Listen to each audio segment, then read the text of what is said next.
और अगर स्वयं सरस्वती गाने लग जाए तो बताओ कोई बचेगा? मां भगवती स्वयं सरस्वती गान करने लगी। उसी समय चंडमुंड नाम के दैत्यों ने जब सुना तो तुरंत वहां से तुरंत भाग करके शुंभ निशुंभ के पास में इस भगवती की महिमा का वर्णन करने लगे कि अरे ऐसी स्त्री तो हमने देखी नहीं। सौंदर्य, शस्त्र, सौंदर्य के साथ साथ में उसके पास बल भी है। वो केवल श्रृंगार करके नहीं खड़ी है, बल्कि उसके पास सब अस्त्र शस्त्र विराजमान है।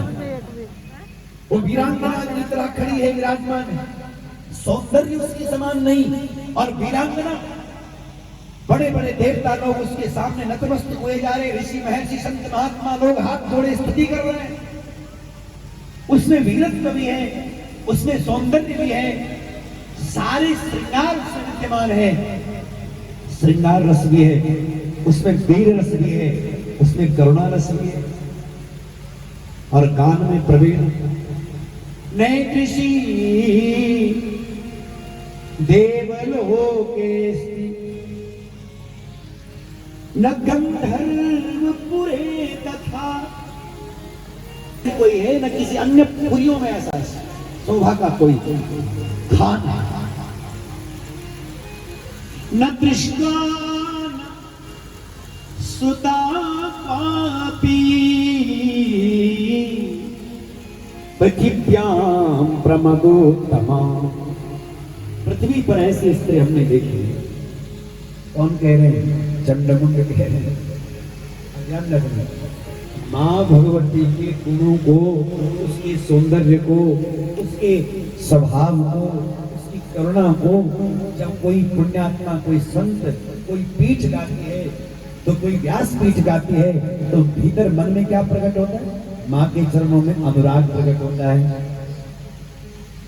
प्रकट होगा, प्रेम प्रकट होगा। अच्छा, मां इतनी सुंदर, मां इतनी दिव्य, मां इतनी करुणा वाली है, तो मन में होता है कि हम भी भक्ति करें, हम उसके मंदिर जाएं, हम उसकी शरण जाएं। ऐसा होगा।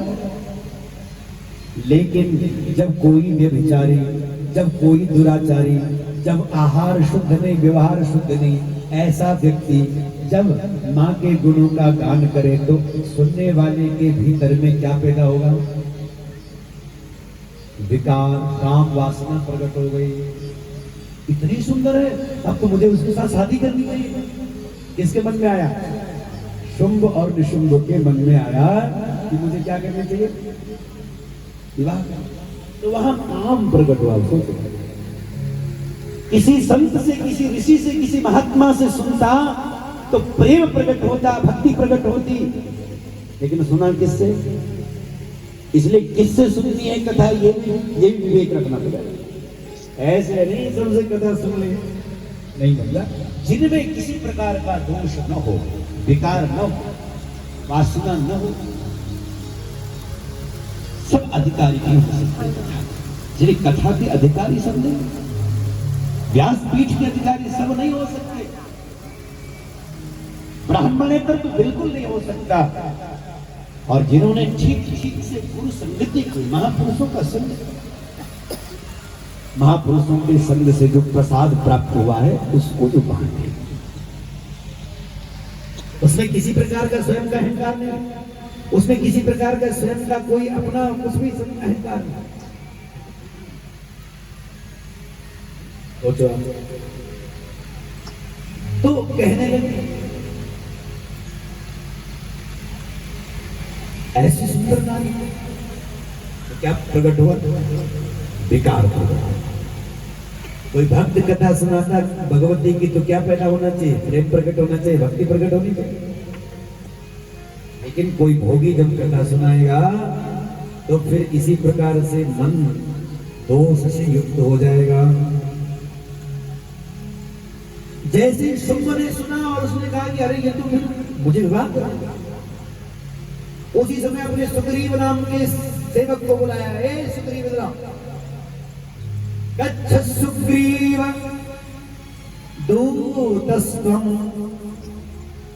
कुरु कार्यं विचक्षणा वक्तव्यं न तथा तत्र यथा भीति कृशोदरी जो जो बखान ये चंडमुंड कर रहा है, अगर वो दिव्य स्त्री ऐसी है तो भैया वो मेरी रांची की सभा होनी चाहिए।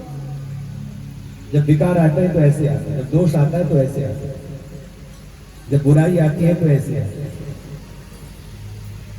अब वो दूत गया, सामने गया माँ भगवती के पास में कि भैया हम तो ऐसे राजा के पास आए हैं कि तीनों लोगों पर जिसका कब्जा। तो माँ भगवती ने कहा कि भाई कब्जा है कि अपना है उसका, और कब्जा है तो इसका मतलब लूटा हुआ है, और लूटा